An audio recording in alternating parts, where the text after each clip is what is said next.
Shifting cultivation. Shifting cultivation has been widely practiced by tribes in northeastern India and even by few tribes like the Baigas in central India. Here, they select a patch of forest, they cut down all the trees, bushes, and plants over there, and they allow it to dry in the summer heat. Then they set it on fire, and the ashes of the burnt trees acts as a natural manure to the soil. Then, with the onset of monsoon, they loosen up the soil and just randomly throw some seeds over that. So, during monsoon, due to the rains, naturally the crops grow. And these people do not carry on any other further activities over here, like removal of the weeds or addition of more manure, fertilizers, pesticides, insecticides. They do not take up any of such activities. So once the crops are grown and they are ready for harvest, they go harvest the grains, and this harvest is less in comparison to the regular agriculture we do. So in regular agriculture, we use implements, much complex implements, not implements, much complex instruments, or like the mechanized sowing machines, the tractors, the plowing. We plow it using the oxen. Earlier days, they used to plow the soil using oxen, but now we have machines for that. Whereas this shifting cultivation is done in a very simple manner. They just use some simple sickle, hoe, very, very simple implements. And some tribes even have stories, mythologies associated with that. So the Baigas of Madhya Pradesh, these people say that they have a story, they have a story in their mythology as to why they chose to become agriculturalists. So initially it is said that Baigas were hunters and food gatherers. So once when they were hunting a deer, the people started chasing it, and the deer managed to escape, and it went and hid inside a cave in a mountain. So the people stopped outside and they were waiting for the deer to come out so that they can kill it and they can take the hunt and have it. But unfortunately, instead of the deer, an ascetic came out of the cave. Ascetic means saint, okay, or sadhu, something like that. Okay, so you can consider it as a saint or ascetic person, who is an ascetic person who came out of the cave, and that person gave some food grains to these people and asked them to eat it. And then, when they saw who that person was, he was Lord Shiva, who was disguised as the saint. So they say that it was Lord Shiva who came to them and they told them to stop hunting and instead start agriculture, start raising food crops, start raising grains, and rely on agriculture for their livelihood. So it is at that time that the Baigas gave up hunting and they became agriculturalists. Okay, and also if you ask them why they are not upgrading themselves to any new forms of the new form of agriculture which actually gives a better produce, right? So I already told you that in shifting cultivation you get a harvest of only 1/4 of what you would make in the regular agriculture. So when you ask any Baiga as to why they are still sticking on to shifting cultivation and they are not adopting the modern kind of agriculture, he will say that it is their belief that they believe, okay, it is according to their belief system or according to their mythology, they believe that Mother Earth is a god, and if they use modern implements which are very harsh on the Mother Earth, it will hurt the Mother Earth and she will curse them. Instead, if they use very simple implements like the sickle, hoe, and all these very simple implements, and they do agriculture, it will not hurt Mother Earth, and further Mother will invoke blessings on them so that they have a better life. So this is their belief, and that is why even now they are traditionally practicing shifting cultivation. So like this you can find many stories with each of the tribal people. If you ask them for why they are not shifting to modern agriculture and why they are still sticking on to shifting cultivation, each of the tribe has their own mythical stories. So what these people do is after they get the harvest, they next year again they continue the same cycle. again they continue doing agriculture on the same patch of land. After some 3 to 4 years, what will happen? The land loses all its fertility and it is no more fit for doing any sort of agriculture. So now these people abandon that patch of land and move on to the fresh piece of land. So what happens because of this is there are various disadvantages. First and foremost, the harvest which the tribal people get for all the efforts that they're putting is very, very less, right? And second, earlier times, say when they started doing this some centuries ago, probably the land, there was enormous land and the population was very less. So they could afford to clear any number of patches of forest and they could abandon that after 3 to 4 years and move on to a next fresh patch of land. But now, due to increase in the population and the population pressure on land, do you think it is feasible? What will happen if the entire population of the country start doing this? If they start clearing the forest and do agriculture in a piece of land for 3 to 4 years and then they abandon that and move on to a next land, forget the entire population of the country. Even if all these tribes who are doing shifting cultivation, if they keep doing this for several years, what will happen to all the forests? Finally, we will be left with no more forests in our country, right? So this is one of the important environmental impact of shifting cultivation. Okay, first and foremost, it does not give enough of produce, and again, it is having a huge environmental impact. So should we still allow the tribal people to carry on with the shifting cultivation? So many people, if you ask, be it our students or even other people, they will say no, no, no. Completely, we have to strictly ban shifting cultivation. It is very dangerous to our environment. Neither are the people benefiting from that, nor is the environment benefiting from that. It is leading to degradation of our forest cover. So we have to definitely stop it. So can we go and impose this on a tribal people overnight? See, we call ourselves as civilized people, right? So we also have a lot of traditions, rituals, customs which we follow, which we have inherited from our ancestors, right? There are various methods in which we worship God, simple rituals which we follow, the methods, the customs which we follow while doing anything, be it a marriage or a housewarming ceremony or a simple, naming ceremony of a child, or even suppose you are going to do inauguration for your office space. So there are various rituals which you follow, right? Initially, what you will do, you will keep lamps, you will light the lamp, okay, because it is considered very auspicious. You will select a particular day, you will check the calendar when the day is having, good timings, and you have, just give me a minute.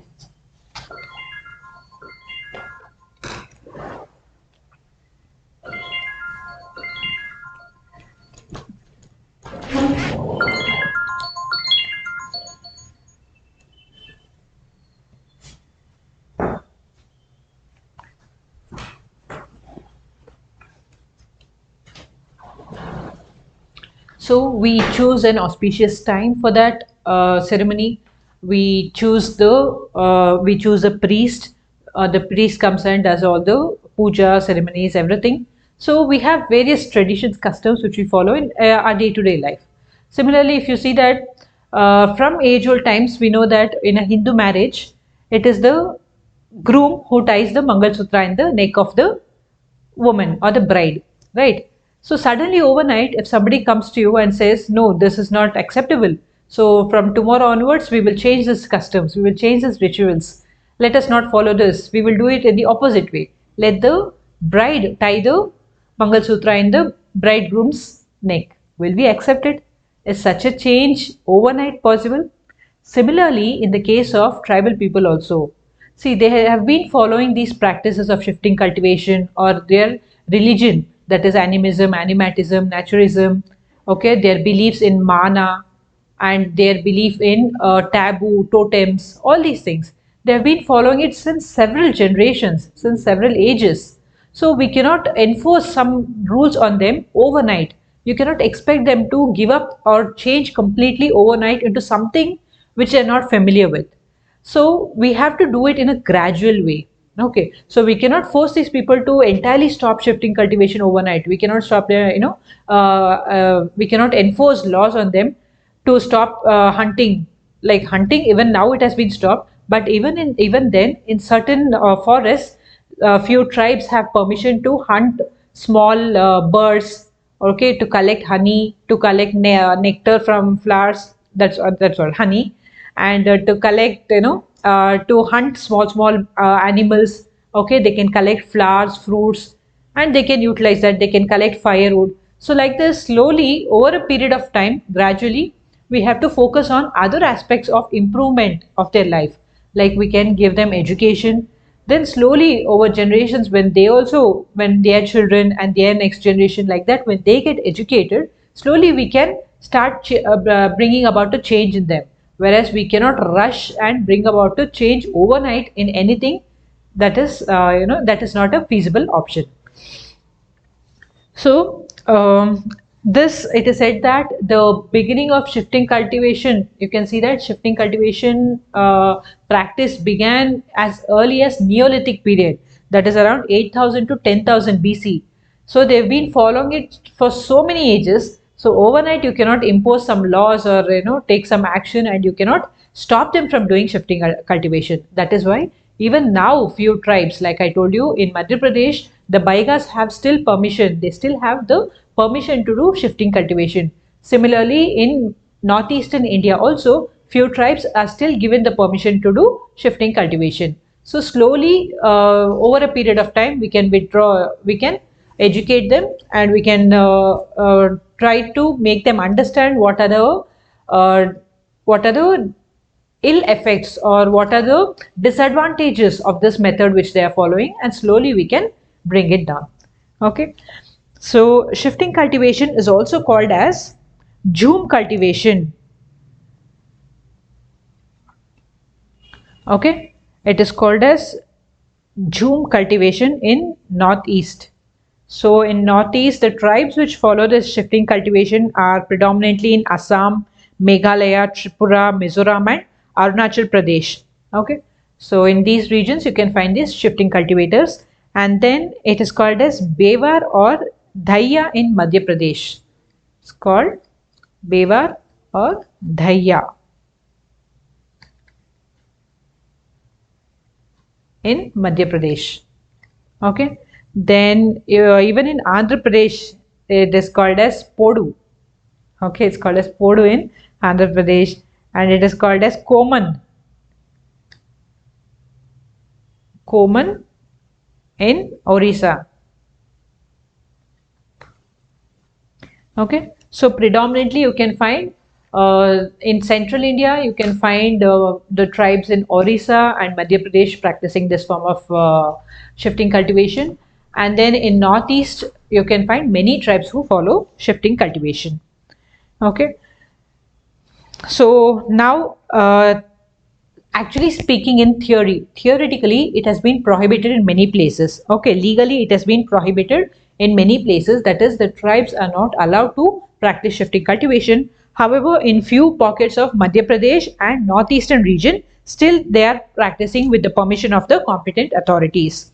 So in Madhya Pradesh, it is allowed in this Baiga dominant region. So in the districts of Mandala and Bastar. Okay, so these two districts are the ones where there is predominant population of the Baigas. So here they are still practicing shifting cultivation with the permission from competitive authorities, not competent authorities. Okay, and then further, even in the northeastern India, few tribes still have permission and they are practicing shifting cultivation. Okay. So I already told you what are the disadvantages of this and how we can bring about the change. So whatever, it is not just about the shifting cultivation or any other problem of the tribal people, or even even when we are speaking about rehabilitation and resettlement of tribal people. So when they get displaced due to various projects and they move out of the forest, and we are going to rehabilitate them in some other regions. So in all these cases, we have to always keep in mind that we cannot entirely neglect or ignore their way of life, their culture, their traditions, their belief, okay, their practices, their religion. We cannot totally ignore them, or we cannot reject them, and you expect them to transform completely into the other, into the culture of other people. They have been practicing this culture, religion since ages. So it definitely takes time. So you have to keep all these things in mind. And we must also keep in mind one more important concept called as nature man spirit complex, which we shall be discussing in the future classes. So that also plays a very important vital role when we are going to consider uh, doing any programs or policies for the tribal people, or when we are planning their rehabilitation and resettlement also. Okay, we shall discuss all that later. Now we shall move on to the next problem of employment. So here in our syllabus they say unemployment, underemployment. So there's not much of a difference. Unemployment means they do not have a job, and underemployment means they are being paid very less for what work they are doing, or there are too many people, like we can even call it as disguised employment, which happens predominantly in Indian agriculture. So there will be a very small land for which there will be some 5 or 6 people working on that land. However, if you see the whatever produce they are getting out of that land, just 2 people will be sufficient to work on that land and to get that produce. Instead, there will be 4 or 5 people who will be working on that. So that is again disguised employment. So employment.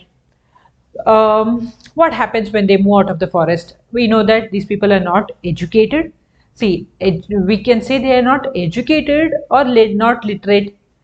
We cannot consider them as literate, but we can definitely say they are educated for them to lead a life of what they, the kind of life that they need to lead in the forest. Okay, if you see a tribal person by the age of around 13 or 14, he will have all the skills which he needs to lead a life in the forest. He knows hunting. He knows where to locate the honeybees if he is a honey collector, and he knows how to build his own hut, right? Whatever hut he is building in the house, he knows how to escape from whatever danger that is there in the forest, right? So suppose the animal, whether a elephant is going to chase him, he knows how to run and where to hide. Suppose if a lion or a tiger is going to chase him, so he knows how to escape from that. If a snake bites him, he knows how to treat that. Okay, he knows how to make simple utensils or simple mats or simple baskets which are needed for his everyday use. He knows how to make the iron tools, okay, whatever he needs, like the bow and arrow or the sickle, or whatever, such tools which he need to hunt or which he need to do simple activities in his life. So by the time we finish our 10th standard, around 4 or 15, in some states it is 16. Okay, so by the time we finish our 10th standard, we are 15 or 16 years of age. By this age, how much are we educated? We know physics, maths, chemistry, biology. Okay, we learn 1 or 2 or 3 languages. Okay, it depends again from state to state. And we know few other things which our parents teach us, and few things about society and all these things. But at that age, if we are left to do all these things on our own, suppose we have to move out of the house, and we have to earn for ourselves, we have to cook for ourselves, and we must also make our own life with, making all these things by our own. It becomes very difficult for us, right? So yeah, there are many people who move out immediately after the 10th standard. They move to hostels, or they move out of their hometown for higher education, and they probably there they will rent a house, or they stay in hostels. Still we have a support system from, from other places. We cannot entirely live on our own. We cannot do all these things on our own. Whereas in a tribal person, if you see, by that age, he is having acquired all the skills which he needs to survive in a forest. Okay, maybe he will not know how to use computers. He doesn't know how to use a mobile phone, or he doesn't know, coding, right? He doesn't know what is physics, what is chemistry, all those things which we study in school. But he definitely has acquired all the skills which he requires to survive in a forest, to lead a life in a forest, right? So then how can we say they are not educated? Okay, so it is not that they are not educated. They are educated enough to lead a life of to lead a life which they have learnt, right? So so when these people, when they come out of the forest, when they are displaced, when they come out of the forest, they hardly have any formal education. they've not been to schools, they do not have any proper education. So what kind of jobs can you expect these people to get? Okay, so you cannot expect them to get a job in Infosys, Wipro, right, or Accenture. You cannot expect them to get work as doctors or enter into any government sector with and become some Group A or Group B officer. That is not a possibility. So here they will be forced to take up whatever physical labor which they can do. Either they will join all this. Most of the times, what they do is they will join as agricultural laborers in the nearby villages. Okay, they will be working as agricultural laborers for daily wages, or they will join this construction places where construction happen, like everyday laborers for various activities like construction of houses, laying of roads, or any other activities which involves physical labor, or they'll be employed as peons in office or watchmen. So these are the maximum kind of jobs which they can get. Further, even the plight of women is even more pathetic, right? So you cannot expect them to get any jobs. Again, their condition is also, they also have to work as agricultural laborers, or they have to take up some activities in some work in construction sites, or in making brick skill, where they make bricks, or in some industries where you need manual labor, right, where you do not have any huge skill set or education. So that kind of jobs in industries they can take up. So these jobs are definitely pay less, right? So but when they move into the city, their needs increases, right? It is not their wants, their needs itself increase. They need to survive, they need to have a house, they need to feed themselves, they have to take care of their health, right? For all these activities, again their needs are more, whereas the income is less. So because of that, they again fall into debt, poverty. So all these problems are interrelated, as I told you in the beginning. Okay. So you can find that most of these tribal people work as cultivators, marginal farmers, agricultural laborers. Okay. Some of them even work as iron smelters, blacksmiths, and most of them work as migrant agricultural laborers, unskilled workers. Okay. And the government has devised various programs for these people. So it is not that once they are into these jobs, entire their generations, future generations will also be into this job. It is not like that. So probably the first generation or the second generation will struggle and survive, but however they will educate their children. So when they send their children to school, they get educated, they can enter into the mainstream jobs. Okay, be it government jobs or be it any other occupations like engineer, doctor, whatever. Okay. So that is why government is making many programs for them, like the NREP, RLEGP. These are all very, very old programs. Okay. So now we have many more new programs. And further, we also have reservation for the scheduled tribes, both in case of education as well as in employment and government offices, right? So we also have the National Scheduled Caste and Scheduled Tribe Finance Development Corporation. So like this, the government is making many programs to improve the employment opportunities for the tribal people, so that they will develop and they will get integrated into the mainstream society soon. Okay. So next comes the health problems. So once when they move to urban areas like this, they are subjected to enormous health problems. Okay, it is not just only after they enter into the urban areas or when they move out of the forest. Even in the forest, they are subjected to various health issues. Like, see, these people have remained isolated for several generations. So their body would not have developed immunity to various diseases, isn't it? So in the previous lecture, I showed you that video of the Jarawa tribe in Andaman. So what happens here is they have been isolated for several generations, and their immunity and their body is not exposed to several pathogens of the modern world. So when they come in contact with the modern world, they become susceptible. So when these pathogens attack them, since they do not have immunity, they succumb to that and they get various diseases, like it might be measles, mumps, or it can be malaria. Okay, so these that is why this, it is not always easy to bring, it is not, it is always advisable not to it is advisable not to bring them into contact instantly. It has to happen slowly, step by step. Okay, so again, what happens is, even now in the case of COVID, now COVID is happening. So we also, all of us, it was a new virus and many strains came, and we also got, we succumbed. Many people succumbed to the disease. Some people got the COVID fever. Still they recovered. Okay, some, they say that we developed antibodies, but even we are seeing that people after after getting COVID once, and even after vaccination also, still we are getting cases of COVID. So people, there are few of them who got COVID earlier and again they have got second time also.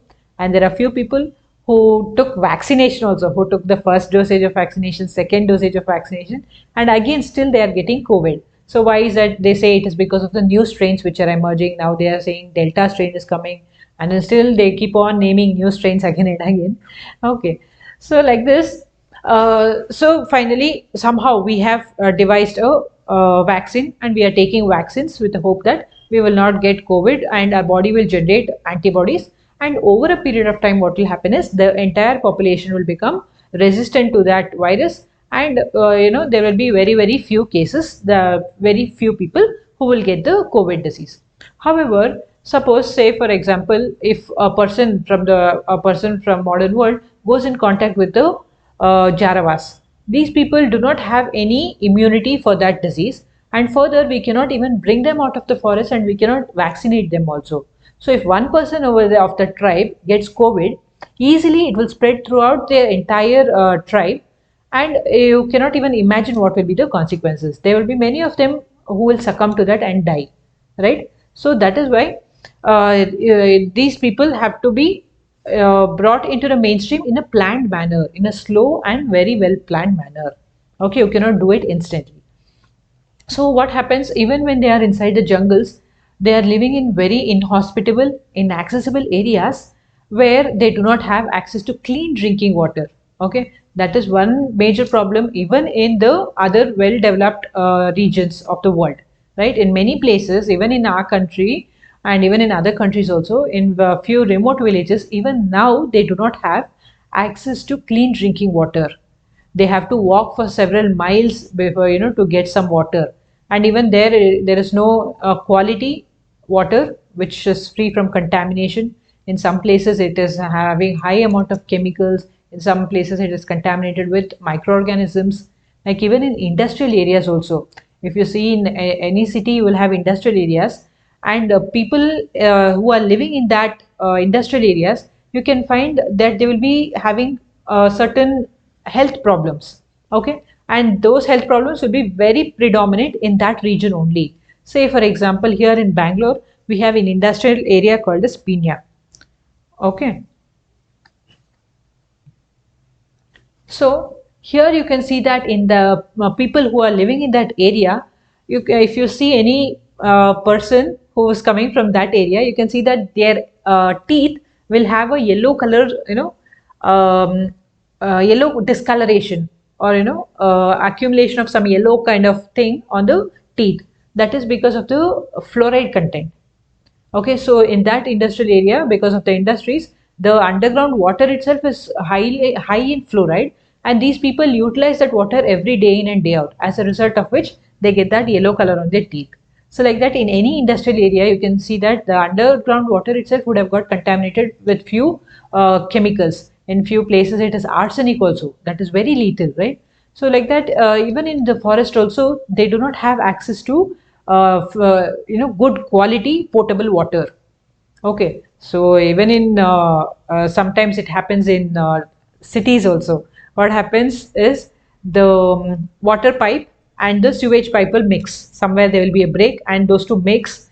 And if there is a the mixing of this water, and if you get that water in your taps at home and you do not boil it and have, then you can see that in that entire area people will start suffering from diarrhea, right? Or diarrhea, fever, all these problems. So that happens. So that is predominantly because of bacteria called as Escherichia coli.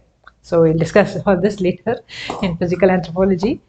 So that is E. coli is a, E. coli, right? Escherichia coli. So E. coli or Escherichia coli. I don't know why my C is going so bad.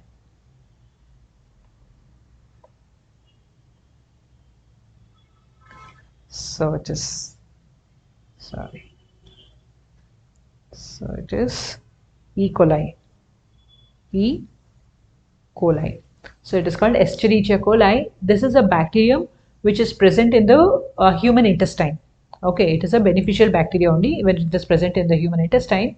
But however, it also gets readily comes out in along with the feces. So what happens when drainage water and drinking water mixes? That drinking water gets contaminated with this bacterium, and when we drink that, we get health problems. Okay. So there are experiments which we do in a laboratory to identify how potable the water is. So when I did that in my college, we bought samples of water from several areas in Bangalore, and we did tests to estimate what is the percentage of E. coli that is present. So if you see that in most of the water, E. coli will be there. Okay, that's not avoid that is unavoidable, but there is a certain percentage. So for how much percentage of that, if it is present, it is okay, and if it crosses that limit, then it becomes unfit for drinking. Okay, fine. So even in inside the forest, they do not have proper access to good drinking, potable drinking water, because of which they will drink mostly dirty and contaminated water, and they will suffer from diseases like diseases of the intestine, skin diseases, and diseases like diarrhea, dysentery, cholera, guinea worm, tapeworms. All these infections are possible. Okay, and further they also have certain deficiencies, right? So because of eating one particular form of diet or in a particular region, say for example the tribes which live in the Himalayan ranges usually suffer from goiter. What is goiter? Goiter happens due to deficiency in iodine. So you will have the swelling of the thyroid gland. There's a thyroid gland, right? So here you will have the swelling. So that happens with the tribes in the Himalayan ranges because of iodine deficiency. Then again, you can find incidents of various venereal disease also throughout the tribals which are present in the Himachal Pradesh, and tuberculosis also. Okay, tuberculosis also, which gets intensified because of certain deficiencies, again nutritional deficiencies, and they are also subjected to various diseases for which they do not have immunity, like the yaws disease. Yaws. So this is a tropical skin disease where there will be red color swelling on the skin. Okay, so they will be subjected to these diseases. Leprosy is also pretty common, and so various diseases like this, they get affected too. And again, one more thing which you have to keep in mind when discussing about their health is when they move out. So these are all the diseases which predominantly are there among the tribal people. And when they move out, the condition of the women is much more pathetic than the men. I told you in cases of employment also, right? So men also don't get jobs, and women condition is even more pathetic. So what happens is they are forced into prostitution, because of which they get subjected to sexually transmitted diseases also, right? So this is also a huge health concern among the tribal population. So so how do so again, even when they are inside the forest also, even though they get all these diseases, treating these people is a huge challenge. Yes or no? See, in the regular in other places, if we get a disease, what do we do? Immediately we go consult a doctor, and he will diagnose. And if he says, he will ask us to do certain tests. And if there, if he finds that there is something much more critical and few more scan or all those things need to be done, further we go to a doctor who is concerned with that. Say a ENT or a gastroenterologist, Okay, like that we go to a if in case of if it is a tumor or cancer, we go to that particular doctor, or take treatment like that. Whereas treating the people, tribal people, is very very difficult because of their lack of education. Okay, so these people usually do not trust the modern doctors or allopathic medicine. They usually trust the shamans, priests, sorcerers, witches who are there. Even it is not just these people, even in villages also, even now, you can find even in villages, many people, if they get any disease, they do not go consult a doctor. They will go to some shaman or some medicine man, and they will take treatment from them. They will make some Ayurvedic or herbal concoction or some golis or something, and they will give it. And these people trust them, and they do not trust the modern allopathic doctors. So this is a huge concern, and it is a difficulty in dealing with these people. How many of you have read this book, Everyone Loves a Good Drug by P. Sainath? If you haven't read it, I definitely suggest you to read it. Okay, if you read that book, it is everybody, everyone, or everybody, I'm not sure. Everyone loves a good draught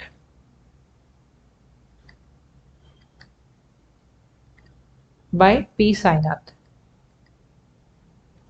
So this author was a reporter for Times of India, and he used to write articles for Times of India way back in 90s. And what he did was he went to some 20. I read this book long, long back, so I'm not able to recollect exactly. So he went to some around 20 or 10 districts which are the poorest in the country.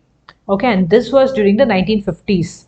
1950s, I guess. Okay, yeah, 1950s, immediately after independence, and he measures the poverty over there. Not measuring. He gathers information about the conditions over there, be it in terms of health, how the agriculture is, why primary healthcare centers are not working. So, based on various criteria, he studies each of these poorest districts. And if you read that book, you will understand how pathetic our medical system was back then. Okay, even in these villages, he once explains in some district, I think in Orissa, where very a person who gets a disease, he goes to the shaman or a medicine man, and he takes a hen, and he cuts the head of the hen, and he does some puja, and so all such things. Okay, now we cannot even imagine such things. Okay, but those things were predominantly happening during those times in 1950s in villages. Nobody even went to a government doctor or a primary healthcare center, and they, in fact, they would go to all these kind of middlemen, sorcerers, okay, priests, shamans, who would do all these kind of gimmicks and give them some other tablets or something and ask them to go home and rest so that they get okay. And even at that time, even the government doctors also, they would not, they would just take the salary. And I'm speaking only about those districts where he has written. And they used to just take the salary from the government, but they used to go and practice in private, and even they were doing many kind of illegal things. So if you read that book, you will understand how pathetic our Indian, medical system was, healthcare system, not medical system, healthcare system was back then. But now we have seen a lot of progress, isn't it? Now even people from much developed countries come to India for medical tourism, isn't it? So we have come a long way from there. But even now in remote villages, if you see, people don't, really trust the doctors. They believe all these kind of other things only. Forget villages. Okay. Now during COVID, what happened here in Bangalore was, so there are few clinics, okay, which are that is, there's only a clinic where a doctor sits, and these people, there were many people who got fever, and they did not want to go for a COVID test because they feared that if you get a COVID test done, if you get positive, then they'll take you for isolation, or you'll have to isolate yourself at home. Okay, they will not allow you to roam around freely. So at least these conditions were not there during the second wave. During the second wave, they just asked us to isolate at home. They said, please don't come to hospitals, we do not have beds. Okay, but the scenario during the first wave was different. So they used to take them for for isolation in the places, or they used to ask them to isolate at home. So people feared all this, and even now during second wave also, people have so much of fear to go and get a COVID test done. They will have all the symptoms of COVID, but still they do not want to get the COVID test done. So what they will do is there was one lady doctor like this in a place where I know. So that lady had a small setup, and it is said that that doctor became very rich during this COVID season. Okay, she made huge money in lakhs. Okay, so what she used to do is, if any patient comes during this time, what they are initially supposed to do is, after examining the symptoms, the first thing a doctor will suggest is to go for a COVID test. But this doctor never ever suggested them for a COVID test. All she would do is, she would check their temperature, and she would, because during, when they get COVID, they become very tired. She would put some one or two bottles of glucose. She would administer glucose over there in a clinic only. She had one or two beds, so she will make them lie down over there for 1 hour or 2 hours, and she would administer one or two bottles of glucose, and she would prescribe paracetamol tablets or some other tablets, painkillers, and tablets for cold, cough, and fever. And she would put a heavy dosage of some injection so that they instantly get relieved of the pain, fever, and all. And she would prescribe the tablets and send them home, saying, "You go home, take these tablets, take rest at home, you'll be fine." And actually, it worked. This is a surprising thing.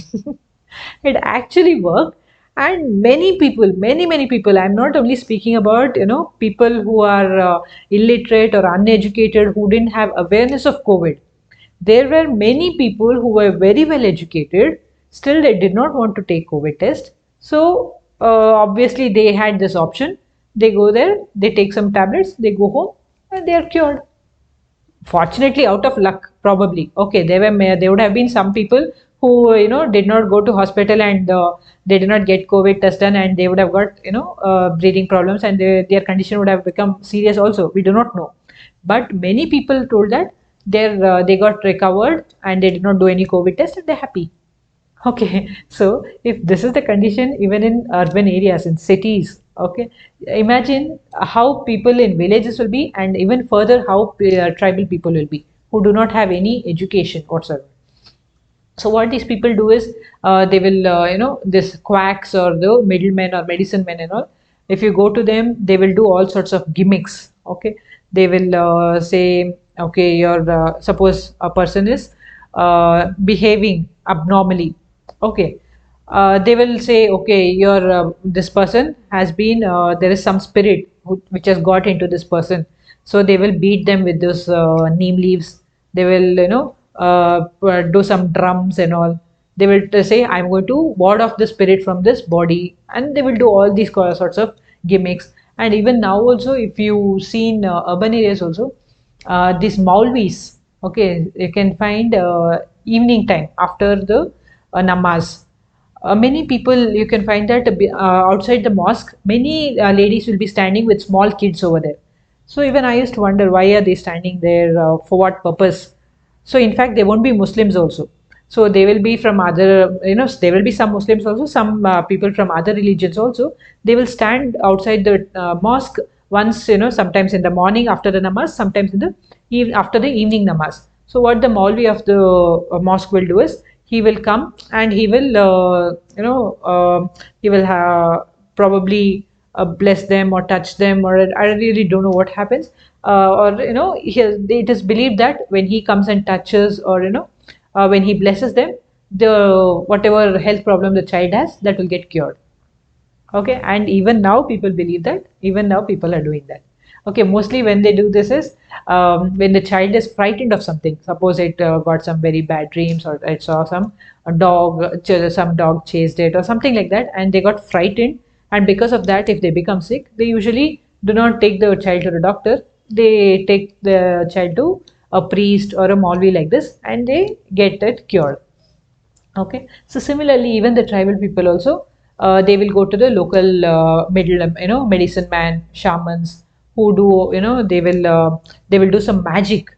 Okay, they will, like, about voodoo also, right? Voodoo, sir will be discussing it in religion. Let's also discuss later sometime. So they will do some magic. They will make some dolls, and such kind of things.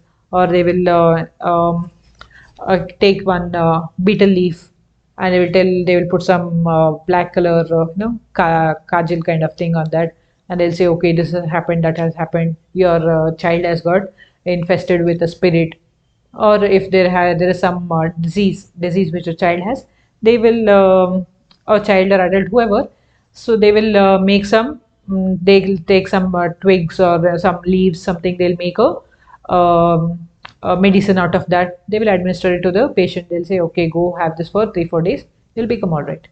Even now that is practice, right? So even there is one place called as what is this, um, Walaja.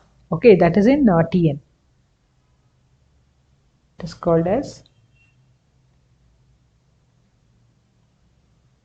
okay. So this is small town, not town. Yeah, it's a small town in Tamil Nadu. So here there is one family which has been traditionally, since several years, they've been treating patients who come with liver diseases, especially jaundice. Okay, so if you go to an allopathic doctor for jaundice, he will prescribe Live 52. So this is, I think many of you are familiar with this tablet. Okay, so he will prescribe you Live 52, and he will say you should avoid foods with which are having. You should avoid turmeric. You should not add any turmeric to your foods, and also you should avoid spicy food and oily food, and you should also avoid alcohol, smoking, and all that. So what happens in jaundice is the liver function reduces, so it is not able to secrete the bile juices in adequate amounts to break down the food which we consume. And in that time, if you consume heavily, food which are heavy or rich in oil, spices, and all, since your body is not able to break down that, the bile juices are not secreted in adequate quantities. So what will happen, it will not get digested, and that you will throw up, you will start vomiting. So that is why doctors will usually say that. So again, for jaundice there are various reasons. Hepatitis, so we have A, B, C, D, E, and sometimes jaundice occurs due to liver damage also. Sometimes it is because of infection, and sometimes it happens due to liver damage. So here what happens in this Valajapet is, there is this family who give that medicine for jaundice since several years. So what they advise is, once in a week you have to, a person whoever gets jaundice, once in a week they have to go to this place, and they do not give that medicine to your home. Okay, so no matter what, the patient has to travel from whichever place he is living, he has to travel to that place, and there they give one small green color goli, and they dip it in buttermilk, and they ask the patient to consume it. So they have to consume it and come back home again next week on the same day they have to go. So like this, they do it for some 1 month or 2 months, and many people have been cured also. Okay, so actually, what they say is, many people. It is a very very famous place. Okay, in South India, if you know, many people from different parts of South India go to this place for, I don't know. Instantly, when they know that they have got jaundice, immediately they will go to this place. They will not rely on allopathic doctors or allopathic medicine. So, if you go here, it is said that jaundice which is mild, and jaundice which has been caused by few infections and all get cured. But in cases where the jaundice is happening because of liver damage, in those cases this medicine does not work. So there have been many people who did not diagnose the disease properly. They simply went to this place, they relied entirely on this, and finally some people have even gone to very fatal stages where the disease became reached a very mature stage, and they couldn't save the person. Such things have also happened. Okay, so it is not that all these things, that is, be it Ayurvedic medicine or these medicine men, whatever they are doing, it is not that it is completely false. Okay, so even this medicine men who are living there and all, to certain extent, they have some knowledge about the herbs or some medicinal plants using which they can cure the disease. But not everything can be cured with that, isn't it? So that is where the problem comes. So these people, where they have belief over there, so even if you take a doctor to this tribal region, and if many doctors are there also, they will not come to the doctor. Instead, they will go to this priest or the middleman, not middleman, medicine man, or the shamans. Okay, they believe all this medicine which they give. They believe in the magic what they do.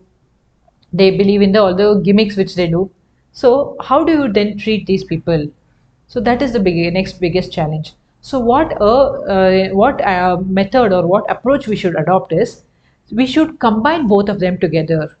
Okay, so when say if you straight away go to them and you say no, whatever your medicine man is offering, that is all just that is not a proper medicine. It is not going to cure you of the disease. Instead, come to me. I will give you the tablets. You drink this, you will get cured of your disease. Will they listen to you? No, they will not listen to you. So what you have to do is you have to take them into confidence. You have to build confidence with in them that you are capable of curing their diseases. So for that you need to again take the or seek the help of the priest. So you can go join hands with the priest. See, by joining hands, we are not expecting the doctors to go and do all this, you know, activities like sacrificing a hen or other magic and all. You can just gain their confidence. Let the priest pray for you. Let him pray for you. Let him do the magic and all. But along with that, you take the medicine which I am prescribing, the tablets which I am giving. So this will, ma'am, it will get more strengthened with the prayers which the priest is going to do for you. So like this, if you convince them, and also if you try to uh, promote more and more of Ayurvedic medicine, they will get your confidence because they believe that there are various medicinal plants and herbs which are capable of treating the diseases because they have grown up in the forest. They know about the uses of these medicinal plants. So if you educate them about all these things and try to promote them about Ayurveda and things like that, along with taking them into confidence by using these medicine man, by using the priests, by using the shamans, definitely you can bring about a change in their mindset. You can bring about a confidence in them. Okay, so slowly over a period of time you can expect better changes.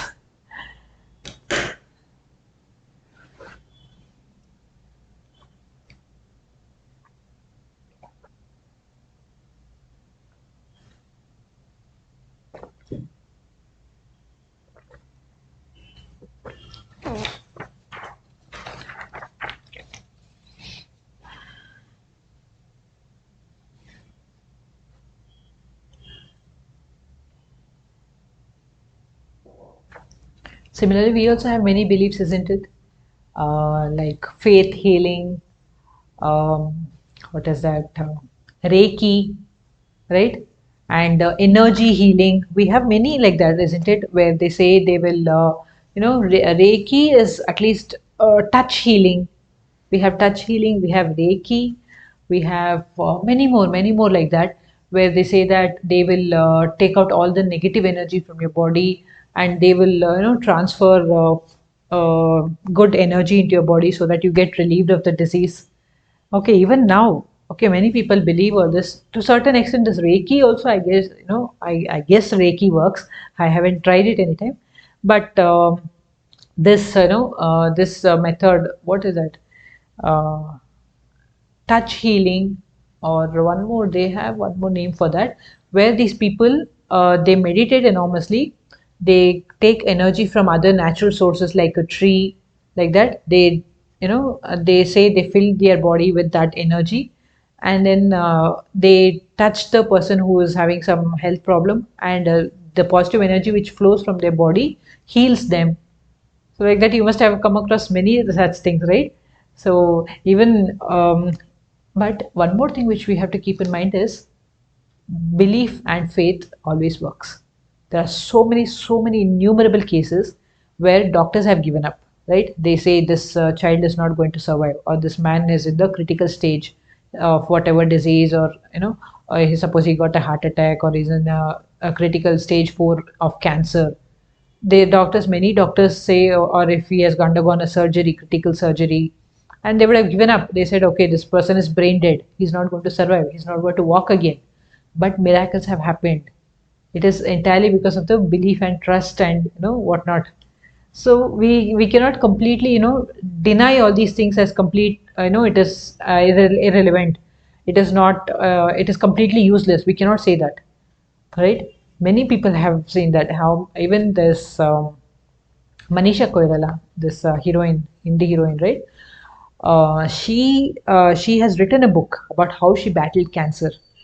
So she says she was in the stage 4 cancer, and that's the final stage, and all doctors gave up, and it is only because of her willpower alone she came out of it, and she's still surviving and is in a much better, healthier condition now.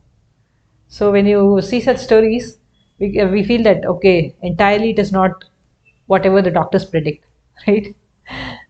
Now recently all these incidents also happened where they bought COVID patients, and they gave some other person's dead body instead of that person.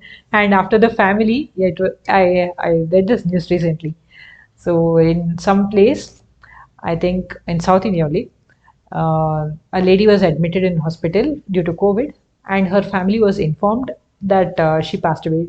She passed away, and her body was sent to her family. So I think probably they cremated, everything was done, and after 1 month, that lady came back home, and these people are shocked. Imagine if a dead person comes home, what will happen? You get all sorts of thoughts, right? Whether it is their spirit that is coming and all. And when they properly went back to the hospital authorities and they inquired, they got to know that it was a false, false news. Like they had recorded a false death, and it was not this lady who died; it was some other person who died, and they had, transported that lady's body to the family. So I was like, I was wondering, her daughter-in-law must have been so happy, right, after after the funeral of her mother-in-law, and all her happiness ended within 1 month.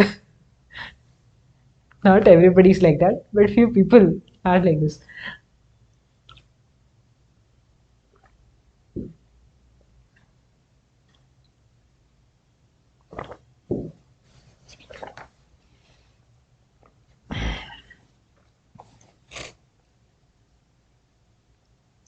So this is bringing the confidence of the people, and then making them approach the doctors for any of their diseases or health conditions is one of the biggest challenge. Another challenge is getting doctors to that place. Okay. See, these people, tribal people, will be living in villages or in inaccessible areas where the conditions are not as comfortable as in a town or a city, right? So, how many years of efforts a doctor puts in order to get that MBBS, right? Almost 5 years, 5 plus years. It happens, by the time they finish their house surgery and all. Further, they study for 1 or 2 years. They have to crack the exam, entrance exam. Then they join that for for super specialty. Again, they have to study for 1 or 2 more, 3 more years, depending on what course they are choosing. After all these years of efforts, all they would want is to work in a city where they have good opportunities. They can work in private hospitals or in government hospitals. They get good salary, right? They can, even if they work in private hospitals, they are paid very well, and they have good comfortable life for their spouse, for their children. For their children have educational facilities, their spouse have opportunities to work. All this is very well available in a city or a town. Whereas in these remote places, if a doctor or a nurse or a paramedic, all of these people, if they have to go work over there, first of all, gaining the confidence of these people and treating them itself is a huge challenge. And to add with this, they do not have any comforts over there. Okay, so these places are hugely inaccessible, where you cannot even take an ambulance in case of an emergency. Okay, and you do not have a proper hospital or proper facilities for for even in the primary healthcare center. They do not have proper equipments or proper facilities, nurses, midwives, everything. So their life becomes very tough over there. So why would any doctor want to go and work in such an area, isn't it? So that is another huge challenge. So getting the medical personnel and qualified people to go to these rural areas, to go to these inaccessible areas and work over there is again a challenge. So what we can do here is slowly we can educate the people among the slowly we can start educating the tribal people itself. Over a period of time they will get educated and they will become doctors, and probably they will go back to serve their own people, isn't it? It is not just doctors, everything else. Okay, you can educate them to make them doctors, teachers, okay, nurses, midwives, all these, so that even if other people are reluctant to go and work in these areas, these people can go back and serve their own people. So this is a step which we need to take in this direction. Again, as I told you, it is very inaccessible.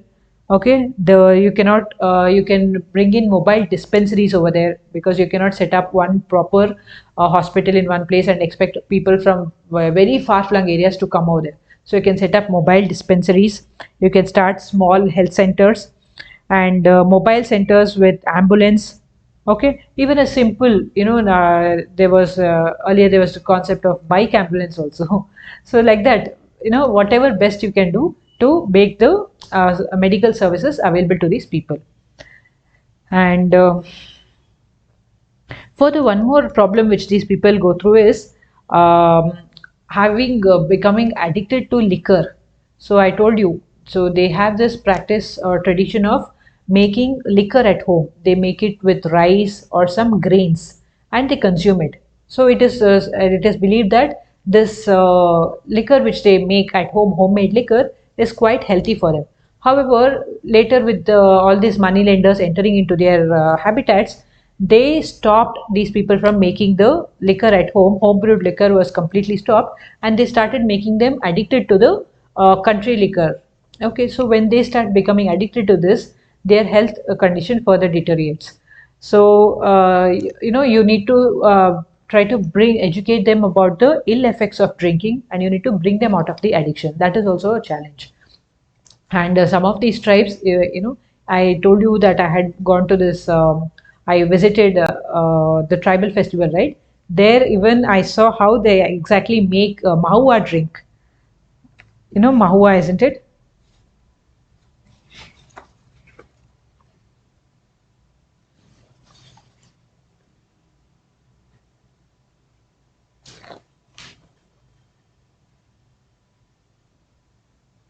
So there's a mahua tree and there are flowers. Tree or plant is mahua?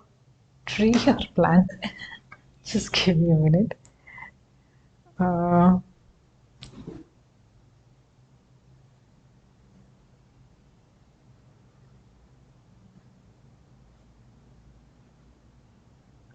Yeah, mahua is a tree.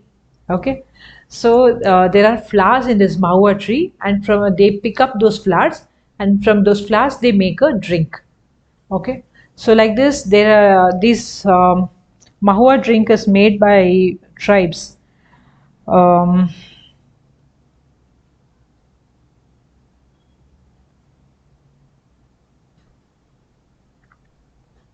okay, so in addition to liquor, they are also getting addicted to opium, or what you call it as ganja, right? Opium, that is drugs. So that is also very happening very commonly over there. So I was also telling you about how the Yeravas in this Coorg region, they work, they toil very hard for the entire 5 days, and then for 2 days, immediately after they get their payment for the week, they are completely intoxicated. Completely, they drink and spend the rest 2 days completely drinking, and that again ruins their health. Similarly, many of them get addicted to opium also, that is drugs, right? So these are also the problems. So drinking, becoming addicted to liquor, becoming addicted to drugs. So we need to try to bring them out of all these things. So we can also try to um, banish these liquor contractors. Okay, we can try to stop them from becoming prominent in those region and making these people addicted to liquor. Okay, we can also try take adequate steps or measures to reduce the opium consumption or tobacco consumption over there.